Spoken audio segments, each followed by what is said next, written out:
Welcome to Avanti Feeds Limited Q1 FY21 results conference call hosted by KFin Technologies Private Limited.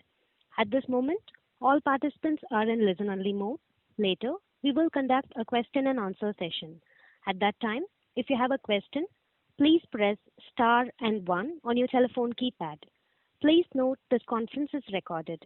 I would now like to hand over the floor to Mr. Sherwin Fernandez from KFin Technologies. Thank you, and over to you, sir. Thank you, Pavitra. Good afternoon, good evening to all. We at KFin Technologies would like to welcome and thank each one of you for your participation in the Q1 FY21 post-results earnings call. The call will be initiated with the management remarks followed by Q&A. Management team is represented by Mr. C. Ramachandra Rao, Joint Managing Director, Mr. A. Venkata Sanjeev, Executive Director, Mr. Alluri Nikhilesh, Executive Director, Avanti Frozen Foods Private Limited, Mr. Venkateshwara Rao, General Manager Corporate Affairs, Ms. Shanti Lata, GM Finance and Accounts, and lastly, Ms. Lakshmi Sharma, Company Secretary, Avanti Frozen Foods Private Limited. I now hand the call over to Mr. C. Ramachandra Rao. Thank you, and over to you, sir. Thank you, Mr. Sherwin. Good evening, ladies and gentlemen. We extend a warm welcome to you all for this investors conference call today to review the unaudited financial results of Q1 FY 2021. Along with me here are Mr. Venkata Sanjeev, Executive Director, Mr. Nikhilesh, Executive Director, and Ms. Shanti Lata, GM Finance and Accounts, Mr. M.V. Rao, GM Corporate Affairs, and Lakshmi Sharma, Company Secretary, and other team members. The results of Q1 FY 2021 are already with you for some time now, and we are sure that you would have already gone through them. Here are some of the key indicators from the financial results in Q1 FY 2021. The consolidated financial results for Q1 FY 21. Q1 FY 21 results, the comparative performance of Q1 FY 21 with that of Q1 FY 20 and Q4 FY 20 have been given in the presentation already circulated. Gross income in Q1 FY 21 is 982.76 crores as compared to 1046.43 crores in Q4 FY 20, a decrease of rupees 63.67 crores at 6.18%. and rupees 1,111.52 crores in Q1 FY20, a decrease of 128.76 at 11.58% when compared with Q1 FY21. The PBT is decreased of rupees 128.76 at 147 crores in Q1 FY21 as compared to 126 crores in Q4 FY20, an increase by 16.75% and 145.27 crores in Q1 FY, an increase by 1.26%. Increase in PBT when compared with previous quarter is on account of increase in other income and decrease in other expenses. Standalone results of feed and processing divisions. Feed financial results Q1 FY21. The gross income for the Q1 FY21 is 795.43 crores as compared to rupees 921.72 crores in the corresponding quarter of Q1 FY20, registering a growth of rupees 126.29 crores at 13.70%. The PBT for the Q1 FY21 is rupees 11.47 crores as compared to 121.56 crores in the corresponding quarter of Q1 FY20 and decrease of 9.09 crores at 7.48%. Shrimp processing results. Q1 FY21 results. The gross income for Q1 FY21 is rupees 189.30 crores as compared to rupees 191.20 crores in the corresponding quarter of Q1 FY20, registering a degrowth of rupees 1.90 crores at 0.99%. The PBT for Q1 FY21 is 34.20 crores as compared to rupees 23.58 crores in the corresponding quarter of Q1 FY20, an increase of rupees 10.62 crores at 45.04%. The implementation of shrimp hatchery. The long-awaited and much delayed hatchery with 200 million feed capacity has been completed and is ready to start.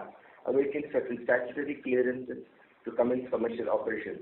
It is expected to commence production by end of this year after receiving the approval by the competent authority. The industry overview and future forecast is agenda.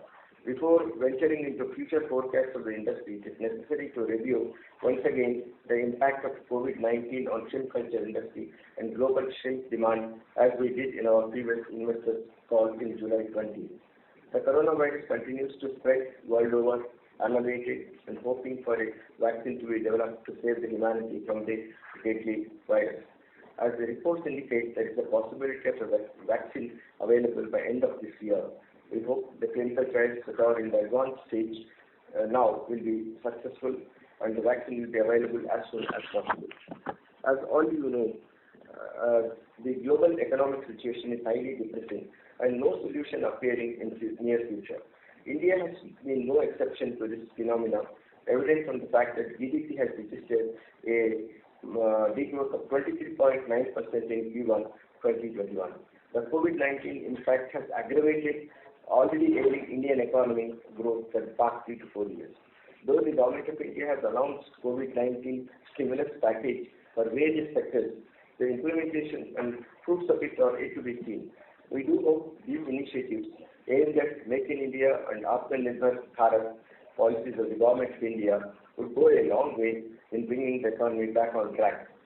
Coming to the shrimp industry, as it is happening in all other industries, the aquaculture is also affected by COVID-19. The shrimp culture activity came to standstill in India during April and May when lockdown was implemented. The situation is gradually improved. Compared to other industries such as luxury goods, hospitality, travel, and tourism, etc., the shrimp industry is a relatively better placed since it is a food item. The recovery of this industry appears more encouraging than others. The demand for shrimp dropped globally by about 30 to 35% as an initial reaction due to closure of restaurants, malls, and public eating places like food courts, etc. However, the demand is increasing from retail sector to compensate to some extent. It is hoped that the stability will be restored gradually once the pandemic comes under control and preventive vaccine is made available. Shrimp production and feed consumption in India in 2020. The shrimp production in India has registered a growth of about 10 to 12% at 8 lakh tons in 2019 as compared to 6.85 tons in 2018. Shrimp feed consumption has registered a growth of about 10% at 11 lakh 50,000 tons in 2019 compared to 10 lakh 20,000 tons in 2018. In near the COVID impact, the global demand in production is expected to come down by about 15 to 20% in FY21 compared to FY20. Based on the present shrimp culture situation in India, the decrease in shrimp production is estimated by about 15 to 20% during FY21, unless the impact of COVID aggravates in the country, particularly in the states where shrimp culture is undertaken extensively. In spite of taking all measures like sanitization, social distancing, checking of fever, etc., in the factories, the drop in attendance, obviously due to fear of corona, is noticeable. We do hope that the severity will reduce soon and normalcy will be restored. In view of the anticipated drop in shrimp consumption globally by about 15 to 20%, correspondingly shrimp production is likely to come down, and shrimp feed consumption in India during 2021 is expected to be around 10 lakhs metric tons as compared to 11.50 lakhs metric tons in 2019. However, the company's sales for FY 2021 are expected to be maintained at the same level of 2019-20. As you know, Avanti has not only been keeping its farmers' base intact, it is also adding new farmers and new areas to its sales network year after year. During FY21, the company is also expecting to maintain its market share of 46 to 48%. Shrimp processing and export. Shrimp production and export from India in 2019 was around 8 lakh tons and is expected to be around 10.25 lakh tons in 2020. The demand for shrimp has dropped globally by about 30 to 35% as an immediate reaction of COVID-19 due to closure of as I told you earlier. It is gradually picking up and we hope that it will soon be stabilized. The continued focus on export of value-added products and exporting components in new markets has been our focus area. The apprehensions of the industry in India, the apprehensions of the stakeholders of the aquaculture industry in India as of now, and the mitigating steps initiated by the government of India. Having shared with you the company's perceptions and forecasts of FY21, it is pertinent to mention that some of the policy decisions taken by the government of late appear to be detrimental to the sustainability of the industry in the long run. Recently, the government of India has capped the MES, an incentive for export of shrimp, to rupees 2 crores for 4-month period from 1st September to 31st December 20, which was earlier 5% on FOB value of its FOB value. Further, with effect from 1st January 21, the MEIS will be totally discontinued. This will be a significant discouraging step for exports, which is likely to have cascading effect on the farm gate prices also. However, the government is proposing to introduce RoDTEP, which means a remission of duties and taxes on exported products scheme, by which the relief is given to the exporters, replacing MEIS. The details of the scheme are yet to come. We have given all the information required for the taxes and all, how much we are paying, what is the component of taxes on our raw materials and fuel, etc. We hope this will neutralize the impact of withdrawal of MES, which will not have impact on farm gate prices. Apart from this, to boost exports of fish and fisheries products, the government has allocated a total investment of about 20,050 crores on Pradhan Mantri Matsya Sampada Yojana, which is called as PMMSY. As part of COVID-19 relief package, Atmanirbhar Bharat package. This is designed to address critical gaps in fish production, productivity, quality and technology, post-harvest infrastructure and management, modernization and strengthening of value chain traceability, establishing a robust fisheries management framework and fisheries welfare with an aim to achieve 1 lakh crores exports in the next 5 years, in 2024-25. Doubling of incomes of fisheries and fish farmers, reduction of post-harvest losses, generation of additional 55 lakh direct and indirect gainful employment opportunities in fisheries and related activities. This scheme is being e-launched by the Honorable Prime Minister at 12 noon tomorrow, that is 10th September 20. We are very much confident that this initiative of the government will go a long way in supporting the farmers in all ways, for building the infrastructure, it could solve their working capital needs, working needs, and other facilities, making aquaculture sustainable for all the stakeholders. And the short-term constraints should get over gradually, as there is perpetual demand for marine products globally. With this, I conclude my review, and we will now take up the questions from you. Thank you. Thank you. Mr. Shavel.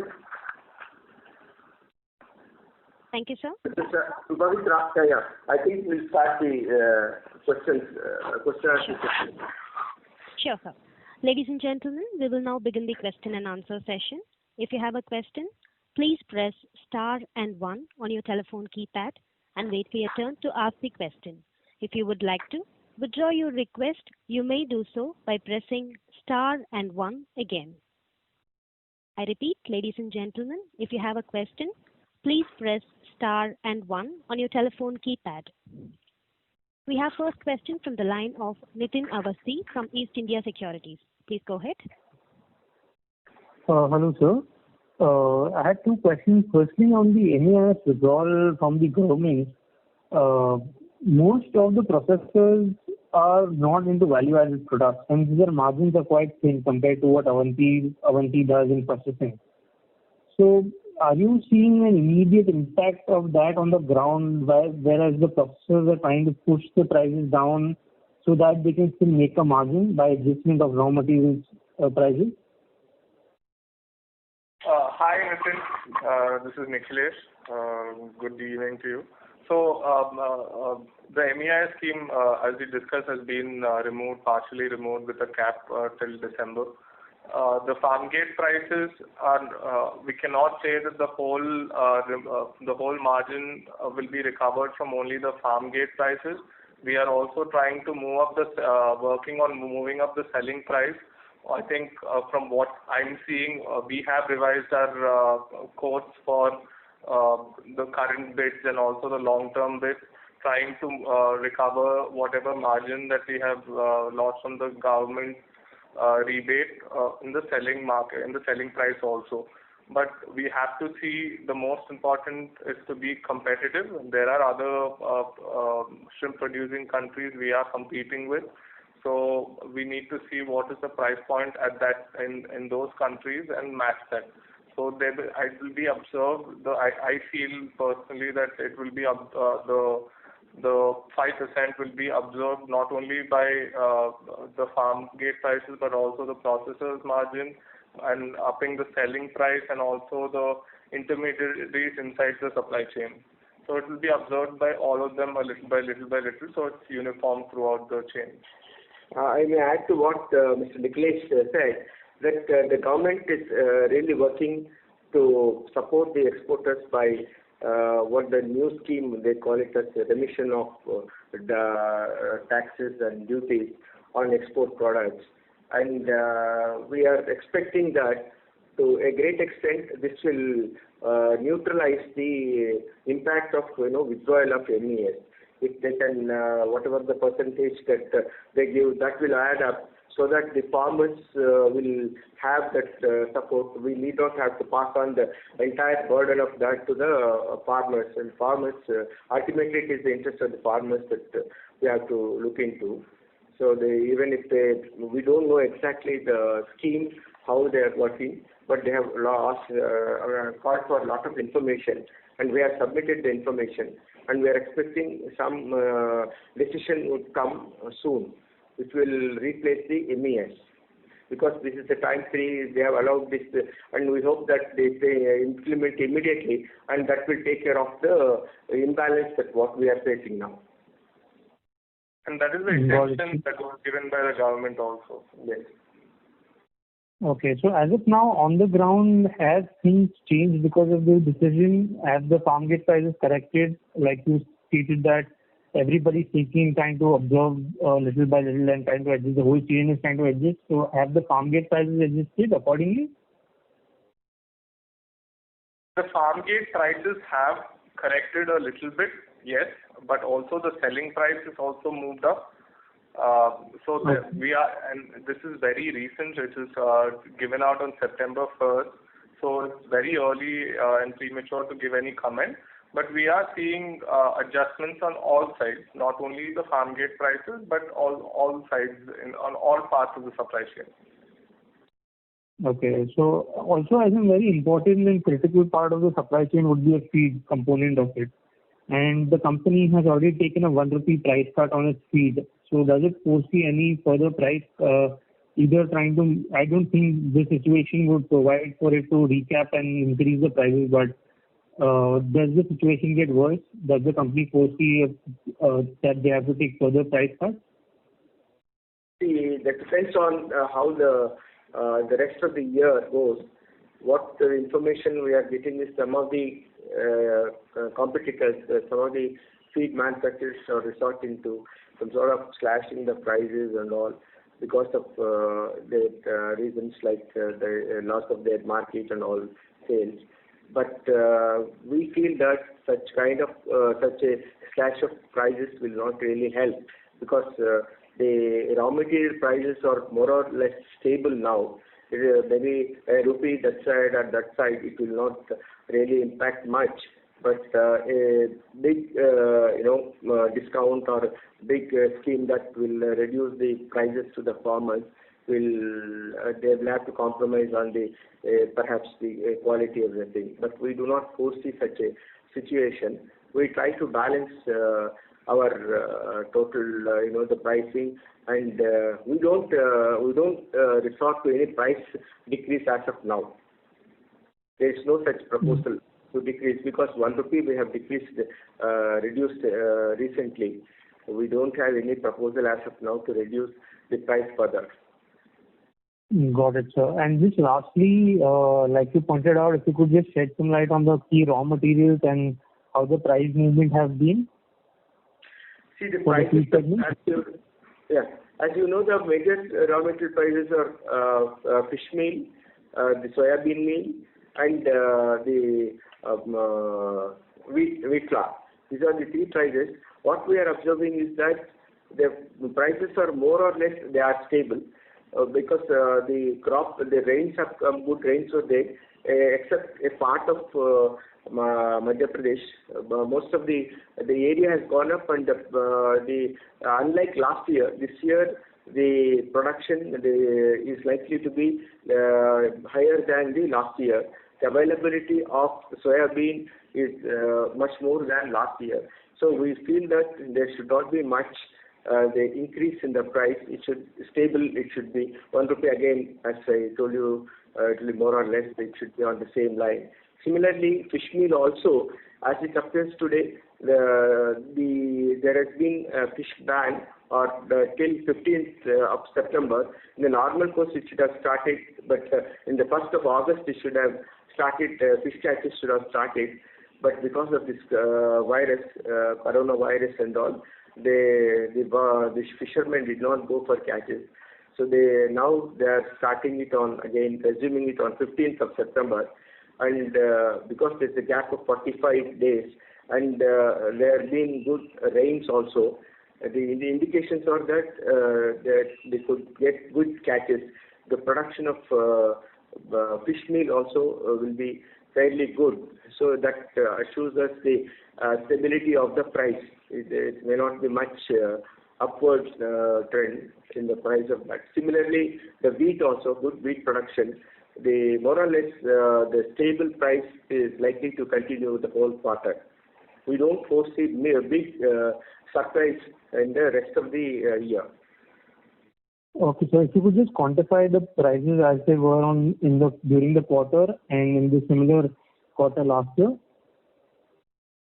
It is around 93, 94. That has been, I think, more or less same. 93, 93, 94. The soybean was a little higher last year. It is now 42, 43. The grade which we use, high grade, is about 42, 43. And this marginally has come with the wheat flour has come down from 25 to 24. That has come about 1 rupee reduction is there. We hope that this will continue for the rest of the year. See, what happens is sometimes the government suddenly intervenes and they fix the MSP for the farmer.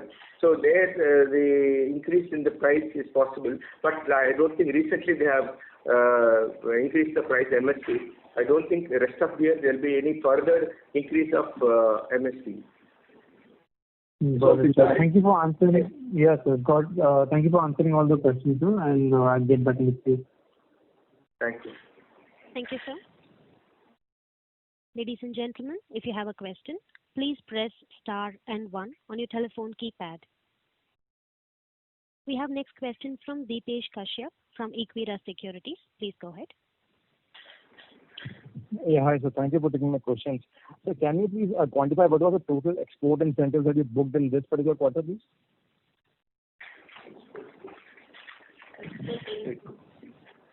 Yeah, I think the Secretary will answer this. Yeah. The total export incentives we have accounted for during the quarter is 8 crores. MEI? 8 crores. Hello? Yeah. Yeah. So this is MEIS or including duty drawback also? This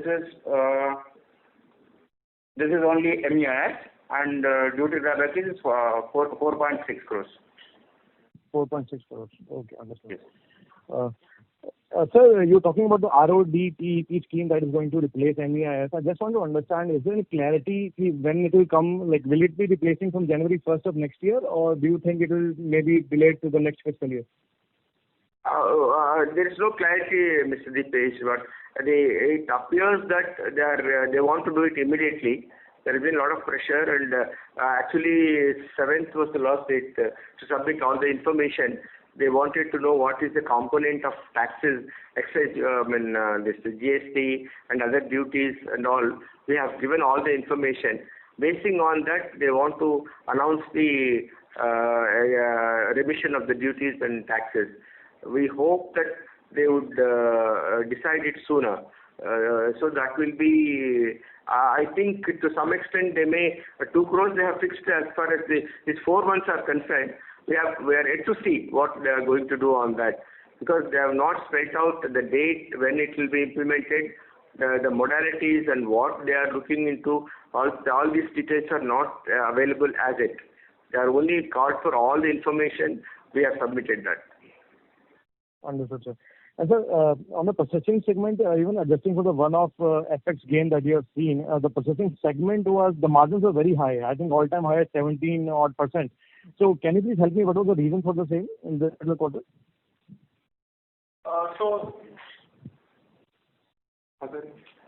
There are two main factors. I think in the first quarter we did see a dip in the pricing of the raw material due to the panic created by the pandemic. There were panic harvests, that's what we discussed in the call last quarter. So our long-term contracts, which were well priced, also got double positive effect because of that. And also we are focused on moving into higher value-added products, higher margin products, and also working with customers with high quality requirements has given fruitful results. I think that's what we've been talking about over the last 1 year. So it takes time for them to start kicking in. So that's what's happened. And also, I think we had a good forex gain. About 6 crores we got from the foreign exchange gain. Yeah, that is a part of other income, sir. That I have already excluded. So even after that, the margins are pretty good. So Okay. Yeah. And Nikhilesh, can you please quantify what was the share of the value-added products in this quarter vis-a-vis the last quarter? So we've done 25%. So I think it was similar level last quarter and last year also, right? Or it was different? But it also depends on what contracts we're executing, right? So value added has a lot of products that has what's there into it. So there are some value added products that we dropped from the previous quarters and got into other products. Right. And in this quarter also your share of US has gone down, and US of Asia is, I suppose that is China only, so that has increased substantially. So do you think in the next quarter that will be corrected? Yes, I think, in the last quarter, primarily, like I was saying again, there was a lot of panic harvest, and also we had lower footfall of workers in our factories, just because there was a lot of isolation efforts being done in the communities. But so we focused on doing more commodity products to drive down the overheads in the factory, and also move out the volume which our farmers required us to buy. So that's why the share of China has increased. But since things have started normalizing over the last few months, our focus and execution of orders to the US has also increased. So you will see this again getting back to normal in the next few quarters. Okay, understood. And lastly, Rao sir, you highlighted in your opening remarks that the PMMSY scheme is going to be launched tomorrow. So I also read that in the news article. So what exactly is going to happen, and do you get any clarity that now you have a clarity of what you want to invest in going forward that you have been looking for the last 2 years? Yeah, that's right. One good development is that the government they want to boost these exports, fishery products, to 1 lakh crores in this 3-4 years. And one of the major areas what we understand is that they want to build the infrastructure, and particularly the small and medium farmers sector they are going to support, and also give the processing and storage facilities also they want to encourage. So I think they are routing this amount through NABARD and some of these banks, the cooperative banks and all, they are routing this one. I think the farmers will take advantage of that. Perhaps they may form into small clusters and form in this thing. A long time back, this concept was there. If a cluster of farmers join together and form into an association, thing like that, and take loans from the banks and subsidies and invest that in the infrastructure and also that cold storage, the plants, all these things will happen. That we hope, because so long the government has been saying that they will invest, but now as part of this COVID-19 package, they have brought this also, and it is good that this will help the farmers a lot. Now, ultimately, it is the farmer who has to really sustain. See, the prices going up and down in the international market, but basically the farmer has to sustain by meeting his infrastructure needs as well as his the needs of working capital like power, feed, etc. All these things, if you can, the government can really help the farmer. I think it will be very good initiative encouraging the farmers to undertake the shrimp culture. And of course, the fishery is also growing. That is where recently CMD also mentioned in his remarks in the recent AGM that we are looking into the fish feed and some of the pet feeds. Because of when the fishery industry grows, perhaps there is an opportunity for fish feed also, which we have been talking for a long time. That may take a shape in when the time to come now. Okay, so till now there is nothing that is like clear, like what you will do with the. Tomorrow they are launching. The question is 20,000 crores. First, I thought that the entire 20,000 crores will come from the central government, but it is not so. They have divided into three parts. One part central government will give, one part something like 8,000 crores they'll give it, 4,000 crores state government has to give it, some 4,000 crores stakeholders have to give it. Some scheme they are trying to bring in, but the details are not known. Broadly they said this is going to be the structure, and they have said that all the states have positively responded. They have agreed for the scheme. Or also almost like 70 to 80% of the funds would come from the state and central governments. So I think if they start releasing these funds, definitely the industry will get benefited. All the stakeholders will get benefited.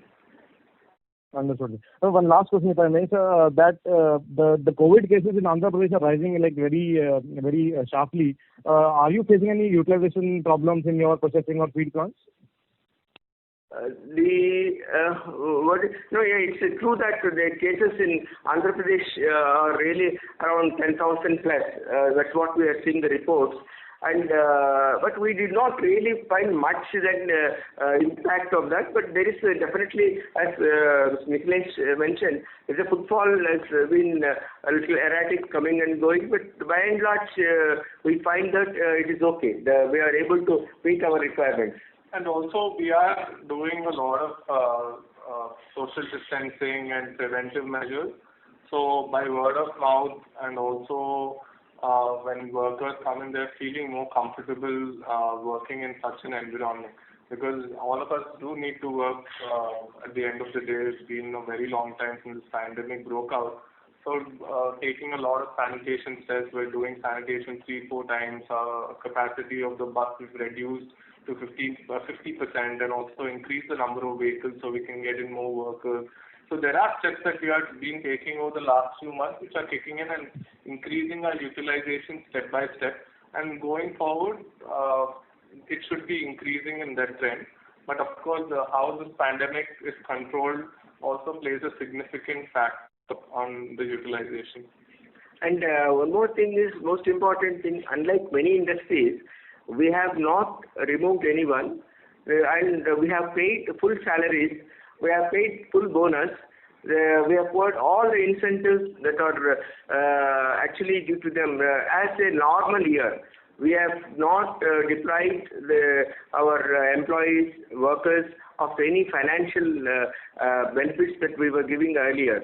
So we continue. That is giving a good confidence to all the workers and employees also to be more loyal and come to the work spots and do work. That's, I think it's going a long way. I mean, it is helping us a lot to this kind of a measure. And also, moreover, as Niklesh said, we are giving all help to them. We have taken those who are affected by that quarantine and are allowing them to work from home and wherever it is possible. And also we have covered insurance also. All these steps have given the employees and workers a lot of confidence in the company. So that's how we have been able to maintain the workers' turnout. Great, sir. Great. Thank you and all the best, sir. Thank you, sir. Ladies and gentlemen, if you have a question, please press star and 1 on your telephone keypad. We have next question from Deepak Mehta from MetLife Insurance. Please go ahead. Hello, good evening, sir. Good evening. Thank you for taking my question. So my question is in regards with the China. So what is the trend for export? Is any, So, over the last 3 years, China has been a significant market for all shrimp exporters, including India and Avanti. I think this quarter, under discussion, we've done considerable export to China, and it continues to be an important market for us. However, at the moment, our sales to China are not they normalized to what it was in the previous few quarters. What we had this quarter was exceptional because of the situation of the pandemic, but it will be normalized over the next few quarters. We are working with select few importers from China where they're trying to develop value-added products. And right now, the Chinese market really commands demand for commodity products, which we do not really specialize in. We specialize more on the value-added segment. So we are working in that segment, trying to penetrate the market. I think over the next few years, maybe 5 years or 10 years, it should become the most dominant shrimp importer in the world. There are some trade disputes and everything ongoing right now, which should normalize and things should pick up again. Okay, sir. And my next question is about the growth. What is the guidance for this year?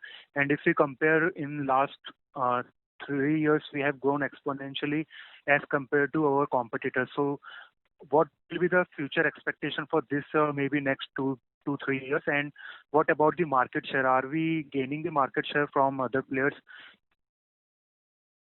Yeah. Is it regarding feed or exports? Let me answer the feed. The feed as such, we just said that this year we are going to almost achieve the same levels as we did it in last year under these circumstances. And we have been quite, that way we have been able to maintain our market share in spite of the degrowth. We have been maintaining a reasonably good, market share, 48%. And we may even 1 or 2% will try to, our effort is endeavor is to increase the share. And the most important thing is that at this time it is necessary to maintain your farmer base intact and also try to attract more and more farmers from other competitors' feeds. This has been, we are working, planning and everything, executing it only with that focus. And we hope that we should be able to achieve the growth. What we conservatively we feel that we should be able to maintain the last year's, in spite of degrowth, last year's performance levels we should be able to maintain this year also. As far as the next 2 years concerned, I think it is too premature to forecast the demand, supply and all.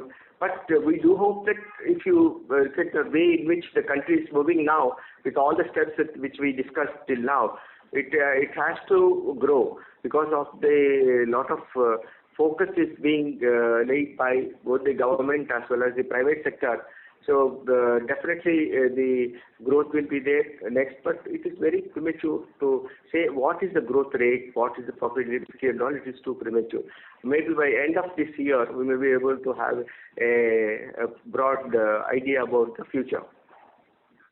Okay, thank you so much, sir. Best wishes for the coming quarters. Thank you. Thank you, sir. Ladies and gentlemen, if you have a question, please press star and 1 on your telephone keypad. We have next question from Omkar Kulkarni from Shree Investments. Please go ahead. Yeah, hello. Please go ahead, sir. Yes. My question was similar to the question the previous participant asked. Now you are operating at around, say, 46-48% market share. So from where do you see the growth coming? Because mostly the tonnage in terms of shrimp consumption is same, and the prices are also similar to what it was previous year. Mr. Omkar, your voice is very feeble. It's not clear. We have not been able to really get to your question. Can you please repeat? Oh. Yeah. Can you hear me now? Yeah, it is now good. Yes. Yeah. My question was basically regarding now you have very high market share, say 46 to 48%.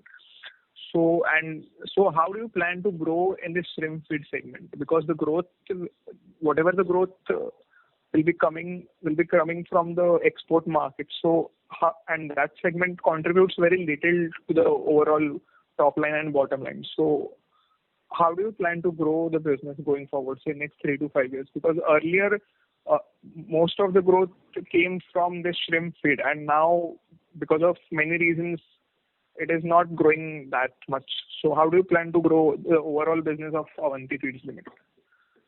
See, basically now we have two sectors which I think feed is about, we have market of 46 to 48% now. Basically the shrimp production and the feed consumption are interlinked. They are interdependent. So we are expecting that the shrimp production would go up in the coming years because there is a global demand, and also there is a lot of incentivizing by the government, and also a lot of focus being laid on this sector. So definitely there will be a growth in the next couple of years. Once the shrimp culture or the fish culture grows up, then naturally the feed demand also goes up. Coming to the percentage of market is concerned, as we have been increasing our market share year after year. So in spite of so many feed manufacturers in India, we have been able to retain our leadership in the market for the last almost 8 to 10 years. We have been undisputed the leaders in the market by virtue of sheer the quality of feed, performance of the feed, and technical services we given to them, and we give to them. So these things are our basic strengths. That this continues to be there, and we will further strengthen this. And as we go forward, we will maintain this, and even we may cross even 50% also. There is no surprise if we are able to achieve this. This is how we want to plan the growth. Of course, other areas are there where, as a company, if you're growing, that is one sector is again the organic growth, like again going into the fish feed or pet feed and all is the other areas where we can expand our activities. Similarly, on the processing side, we want to increase the value-added products, maybe capacity. We want to increase the capacity and find new markets, new products and all. This is the plan ahead of us. Only this is a year of testing time. The corona is really taken the entire the world into a standstill now. So we hope that gradually it will pick up, and the next couple of years things will again brighten up, and we should be able to move forward, progress. It's what our plan.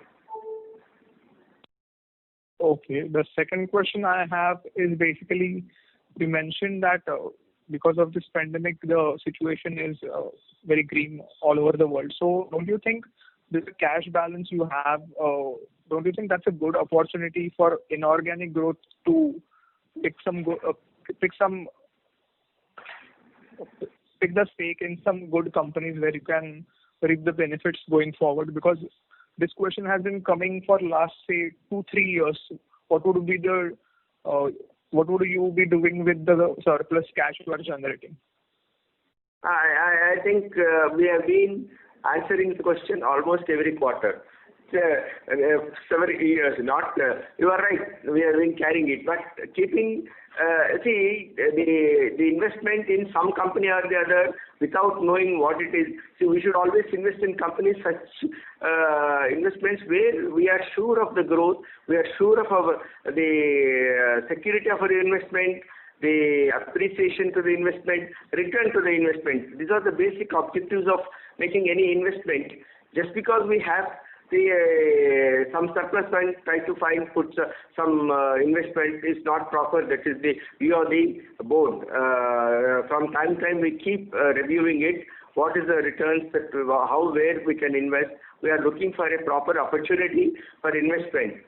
So I think the investment in some company and inorganic is again a grey area. See, unless we know the sector, how it is going today, the situation is very, very depressing. Any industry you take, it is very depressing.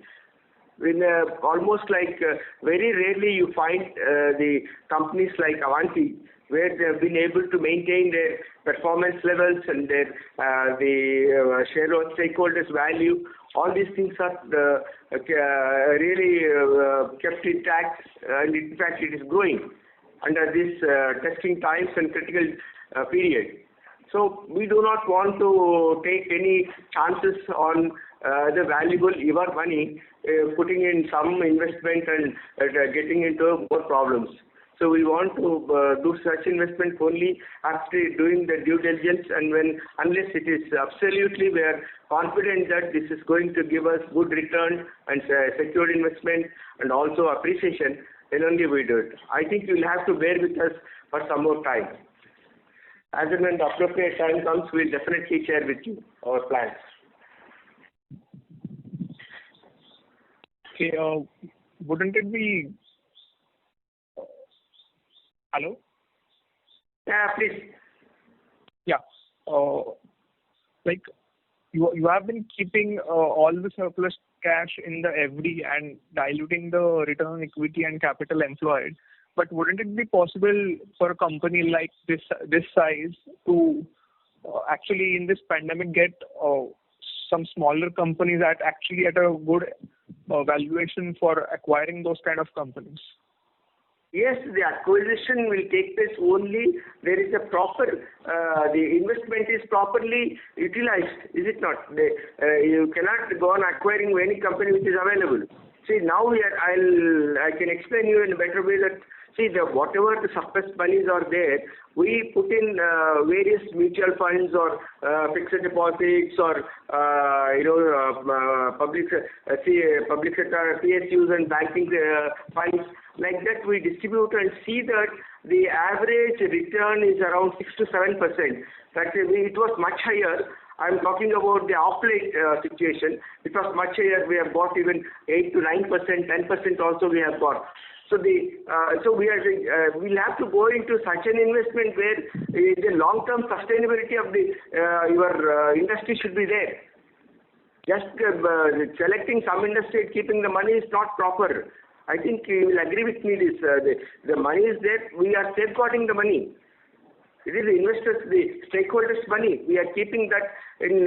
We are the custodians of that money. I appreciate that fact, sir. Pardon me? Yeah, I appreciate the fact that you are safeguarding the investors' money, which you have earned. Yeah, absolutely. Sir, I just want to add to this. It's not like we are not evaluating opportunities. We are continuously evaluating opportunities, but none of them seem to be sound where we think that, okay, this is what going to get us a lot of return. So there are no opportunities that we've seen till in the past 2-3 years, which we really thought that is going to give us a great return. And once we do, definitely we're going to go forward and go for it, right? But we need to wait till the right thing comes up, then putting a deadline and going after something like, okay, by December 31st we need to find something. Instead of that, we're looking at something that's really interesting, which really gives us a good return, and it really gives the company a boost. Okay. All right. Just one last question I have is regarding the latest data from US, like the other countries like Ecuador, then Indonesia, Thailand, their exports to US have increased significantly, but India's exports to US in terms of shrimp have like marginally decreased. So what would be the reason, do you think, for this?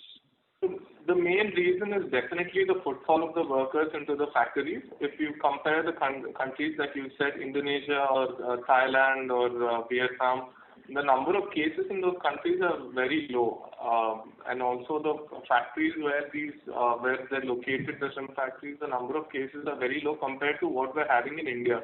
In India, it's already the second highest affected country, and I think over time with the population that we have, we're going to become number one. So the number of people carrying the virus is also very high. So that's the main reason. We've seen there are a lot of times, there are times that we had to pass on opportunities because we don't have enough manpower footfall to do production. We are a very manpower intensive industry. But like I was saying in the previous questions, things are normalizing, the utilizations are increasing, and we expect that again India will retain its position as the most dominant exporter to the US. Okay, so the trend is reversing, you mean, right? You can see the...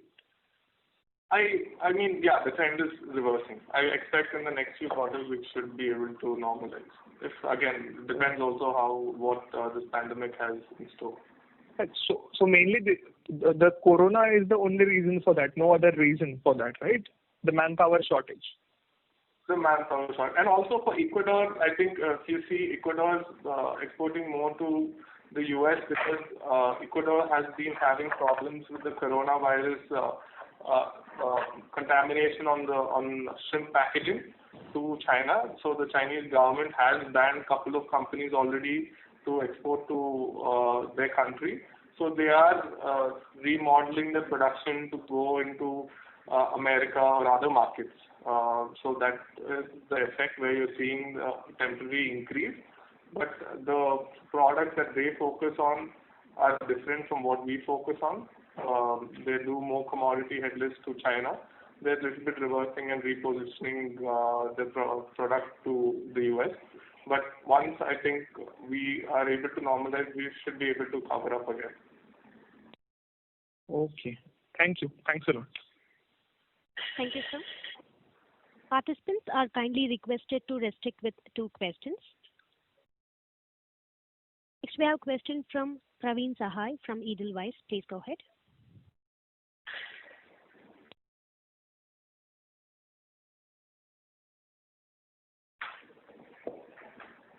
We have a question from Praveen Sahai from Edelweiss. Please go ahead with your question.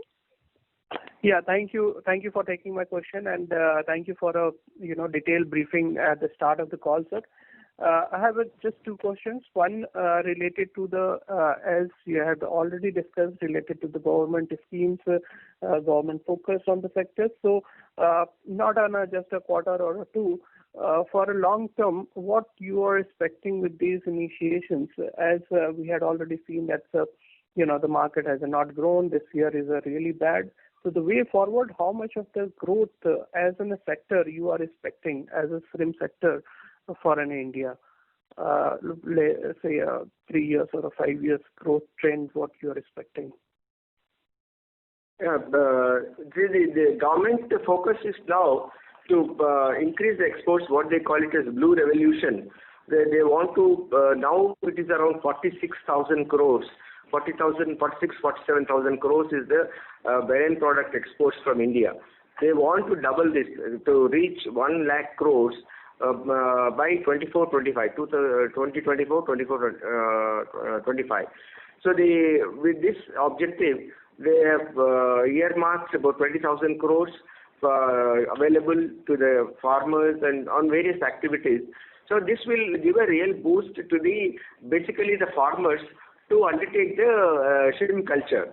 So because they are subsidizing their investment cost, perhaps we don't know the working capital for feed and all, the details are not yet known, but definitely it is aimed at giving the required boost to the sector, to the farmers, which never they did earlier.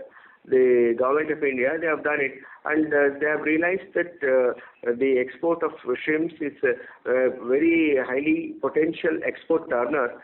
So they are doing it, and if this really successfully implemented, we see 2-3 important developments. They're going to happen in next 2 to 3 years. The one is the most important is the area of culture. So one of the area of culture, we have a long coastline which can be used for this shrimp culture.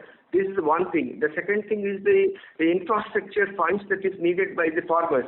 We have small land holdings by the farmers.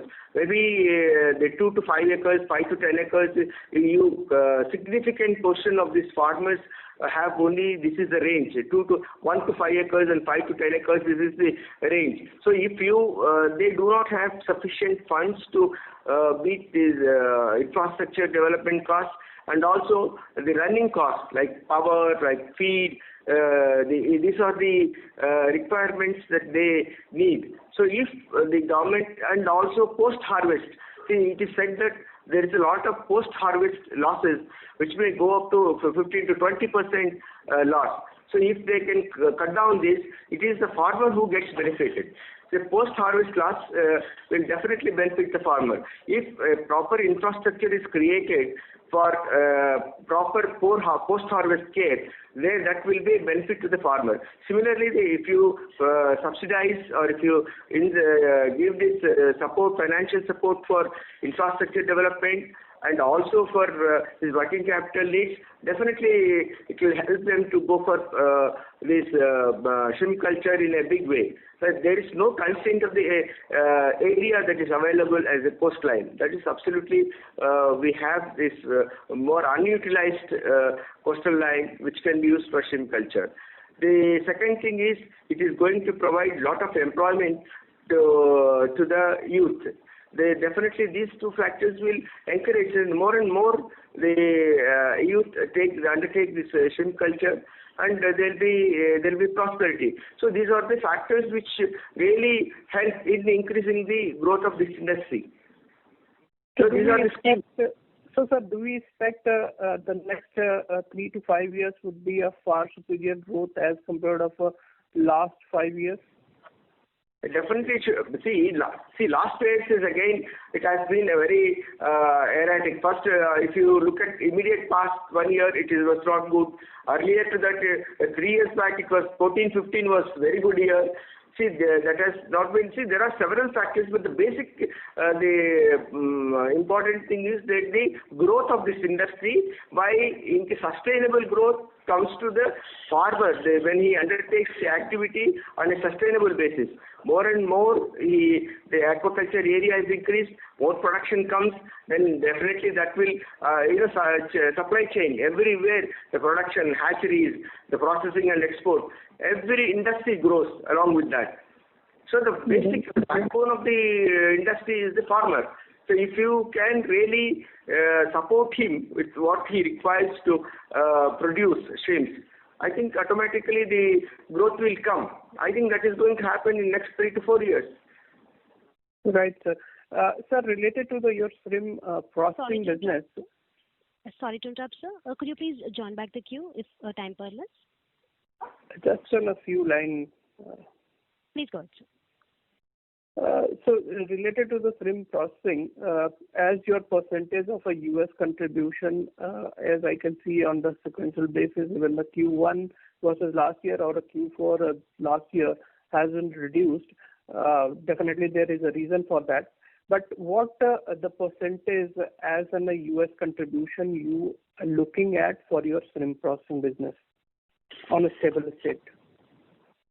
On a stable state, as of today, I think it would vary from 75 to 80%. We do intend to reduce it and distribute it to other markets as well. But we are looking at what contracts we're getting from all different markets, and we're choosing the best contract at that time, right? If we could focus and reduce the US market distribution to lower or higher, but then if we go lower, then I have to pick another market like China or another market where I don't get that much value. So we are looking at where we're getting, which market is offering us the best contracts and going after the contracts rather than the market. Okay, great, sir. Thank you. Thank you, sir. We have next question from Ayush Mittal from MAPL Value Investing Fund. Please go ahead.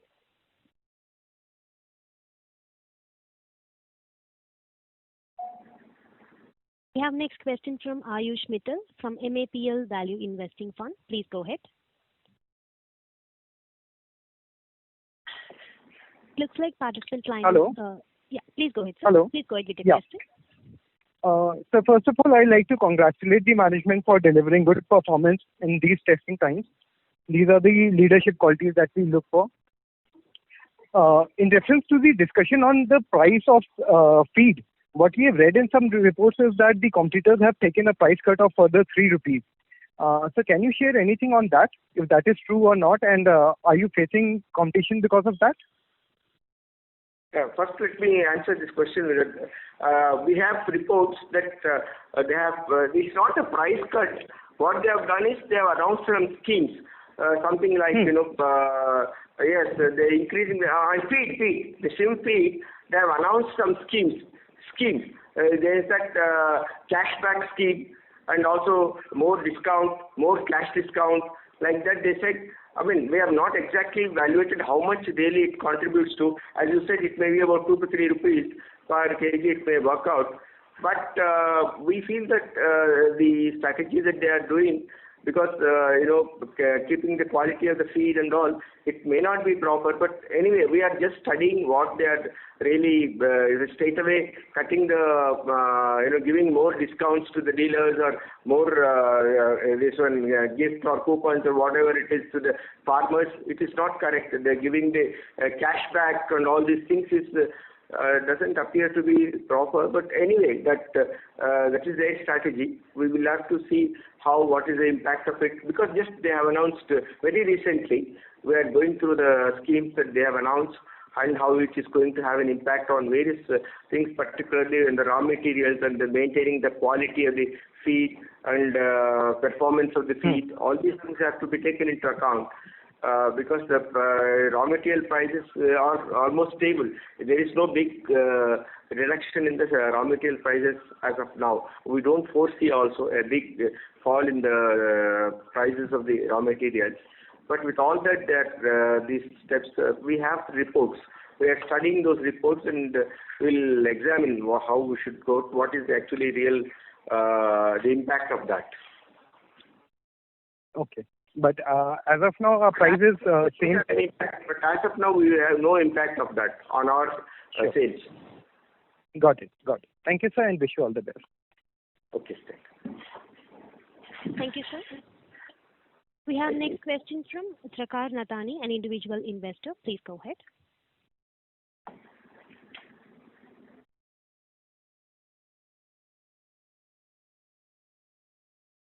We have next question from Trakar Nathani, an individual investor. Please go ahead with your question. Yes. Hello, sir. Please do we have a plan, considering enough cash on books? Do we have a plan to reward investors with a buyback going ahead? No, there's no proposal as of now. The buyback. No, it is when we are looking into possibility of investments, which will be on a sustainable growth basis and value appreciation and good returns, safe investments. We are looking for it. There is no proposal of any buyback as of now. Okay. Thank you, sir. That's it from my side. Thank you, sir. The last question for the day comes from Vishal Jaju, an individual investor. Please go ahead. Hello. Greetings, team. Actually, most of the questions have been answered, but just sort of, want your view on the meatless industry, which is growing in the other countries, not our target share, but just wanted to get your views. How are you seeing this meatless industry hampering, our industry as well? The meatless industry or alternative protein is a fast-growing industry. It does require a lot of R&D capability, and also there are a lot of players who've been invested from a very long time, including like Impossible Foods or Beyond Meat or New Way Foods. There are a lot of companies. They are developing seafood alternatives as well. But we really it's a very early stage. We need to see what's going to be done in the long term and how this pans out. So right now we do not have any R&D going into this segment. But our partner Thai Union is doing some research and investments into this sector. So let's see how it goes. Right now, there's not much that we can really speak about, but it's small. So is there any scope that this industry to be hampered in our target share for the coming 2 to 3 years, or it's a way long history for in our target share actually? 2 to 3 years is too. It's very, very, very. I don't think 2 to 3 years anything is going to happen. Too short a period. Yeah, 2 to 3 years is not going to happen. It is more expensive. We have to see over time. Everyone's looking at alternative proteins, alternative everything, right? So we need to see. Yeah. Thank you. Okay. So that's it from my side. So thank you. Thank you, sir. That would be the last question for the day. Now I hand over the floor to Mr. Sherwin Fernandez for closing comments. Over to you, sir. Thank you to the entire team of Avanti Feeds Limited for giving us the opportunity to host a call. And I'd also like to thank the investors and analysts for giving their time to attend this call. Thank you. Thank you, Mr. Sherwin. Thank you, Pavitra. Thank you, sir. Ladies and gentlemen, on behalf of KFin Technologies Private Limited, that concludes this conference call. Thank you for joining us. You may now disconnect your lines. Your conference is no longer being recorded.